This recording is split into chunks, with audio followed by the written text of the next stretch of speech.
There is a painful pattern many empaths eventually notice in their lives. They don't just attract emotionally unavailable people. They attract narcissists, manipulators, controllers, emotionally draining relationships that begin with intense connection and end in emotional exhaustion. And after enough heartbreak, the empath starts asking, why does this keep happening to me? Why do I always attract toxic love? Why do narcissists seem drawn to me?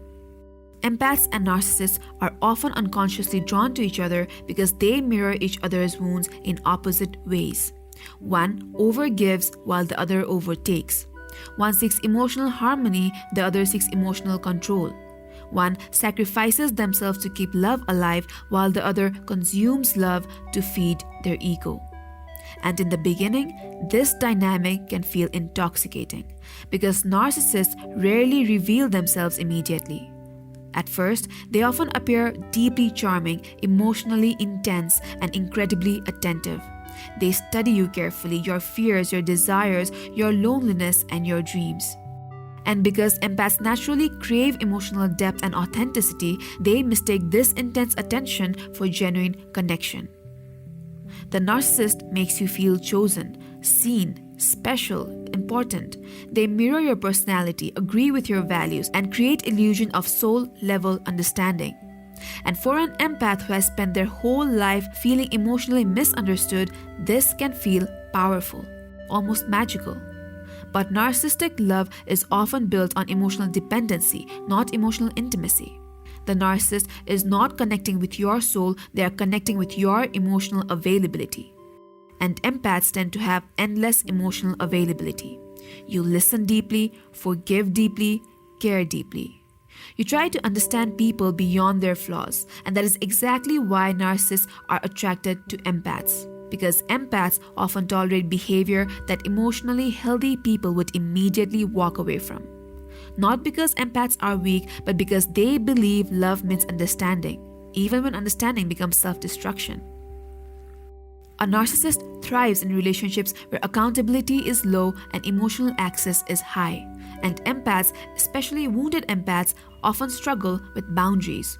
You give people the benefit of the doubt. You excuse harmful behavior because you understand trauma. You see potential instead of reality. So when a narcissist hurts you, you don't immediately leave. You try harder. You think they're just wounded, they didn't mean it, or if I love them enough, maybe they'll change. But narcissists often interpret empathy as permission. Permission to manipulate, permission to cross boundaries, permission to continue toxic behavior without consequences. Because while empaths are trying to heal the relationship, narcissists are often trying to maintain control of it. And this creates one of the most emotionally painful relationship dynamics imaginable. The empath slowly loses themselves trying to save someone who was never trying to save themselves back. Many empaths were conditioned early in life to become emotional caretakers. Maybe you grew up in a home where love felt unpredictable. Maybe you had to monitor moods constantly, keep peace constantly. You learned to become emotionally hyper-aware. You became sensitive to tension, to emotional shifts, and while this sensitivity became your gift, it also became your vulnerability. Because narcissists are drawn to people who prioritize other people's emotions over their own needs. They look for compassionate people who can be manipulated through guilt, sympathy, and emotional confusion. Empaths often stay in toxic relationships longer because they confuse empathy with responsibility. You feel responsible for healing people, responsible for fixing their pain, for saving the relationship, for keeping everything emotionally stable. Meanwhile, the narcissist slowly shifts the emotional burden onto you. And over time, the relationship becomes emotionally one-sided. You are always understanding them, but they are rarely understanding you. You apologize constantly, but they avoid accountability.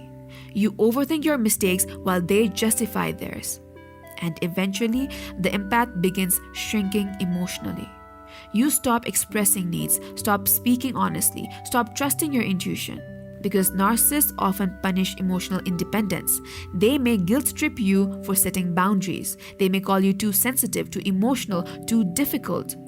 And slowly, you begin doubting yourself. This is one of the most dangerous effects narcissistic relationships have on empaths. They disconnect you from your inner voice. The empath who once trusted their feelings becomes emotionally confused. You begin walking on eggshells, overanalyzing conversations, trying desperately to avoid conflict. And the narcissist gains more control the more disconnected you become from yourself. But perhaps the hardest part is that empaths often stay because they remember who the narcissist was in the beginning, or at least who they appeared to be. The affection, the attention, the emotional intensity, you keep waiting for that version of them to return. But narcissistic relationships are often cycles. First love, then withdrawal, then manipulation, then reconnection. And every small moment of affection after emotional pain feels incredibly powerful. This creates trauma bonds. The empath becomes addicted to emotional relief. You no longer chase healthy love, you are chasing moments of emotional safety inside emotional chaos. And because empaths naturally focus on potential, they stay attached to the hope of who the narcissist could become. But healing begins the moment the empath realizes that you cannot heal someone who benefits from remaining harmful. That realization hurts deeply, because empaths want to believe everyone can change through love. But narcissists often do not seek mutual love. They seek admiration, validation, control, and emotional supply. And the empath becomes that supply. Your compassion feeds the relationship. Your forgiveness sustains the relationship. Your patience prolongs the relationship. Until one day you become emotionally exhausted. Not just tired, soul tired. Tired of over-explaining your pain, tired of begging for basic respect, tired of carrying relationships emotionally alone. And this exhaustion becomes the beginning of awakening. Because eventually, the empath starts seeing clearly. You begin noticing patterns instead of excuses. You stop romanticizing someone's potential while ignoring their behavior. You realize that understanding trauma does not require tolerating abuse. And slowly, something inside you changes. The empath begins reclaiming themselves. You stop trying to save everyone, stop chasing emotionally unavailable people, stop mistaking chaos for passion. And most importantly, you begin developing boundaries. This is where narcissists usually lose interest, because narcissists thrive where boundaries are weak. But healed empaths become difficult to manipulate. You stop over-explaining yourself. You stop proving your worth constantly. You stop abandoning your needs to keep someone comfortable. You begin saying things like, I can care about you without sacrificing myself. I can understand your pain without accepting mistreatment. I can love someone and still walk away. That is the evolution of the empath. Not becoming cold, not becoming cruel, but becoming discerning. The healed empath learns that compassion without boundaries becomes self-destruction. And perhaps the most important lesson of all is that not every wounded person is safe to love closely. Some people do not want healing. Some people want access. Access to your energy, your attention, your forgiveness, and your emotional labor. And empaths must learn the difference, because your sensitivity is sacred, your heart is sacred, your ability to love deeply is rare. But your empathy was never meant to become a doorway for manipulation. The goal is not to stop loving, the goal is to stop abandoning yourself while loving others. Healthy love feels different. It feels calm, consistent, mutual. There is respect for boundaries, respect for emotions, respect for individuality. You no longer feel emotionally drained after every reaction. You feel safe. And for many empaths, this kind of love initially feels unfamiliar because chaos once felt like connection. But healing teaches you that love is not supposed to feel like survival. You do not have to earn love through suffering. You do not have to heal broken people to deserve connection. And once an empath truly understands this, everything changes. The narcissists do not disappear from the world, but your healed spirit stops responding to them the same way.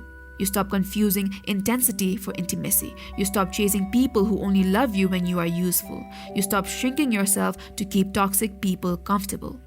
And finally, you begin choosing relationships where your softness is protected instead of exploited. Because the strongest empath is not the one who can endure the most pain. It is the one who finally learns that their love deserves a healthy home.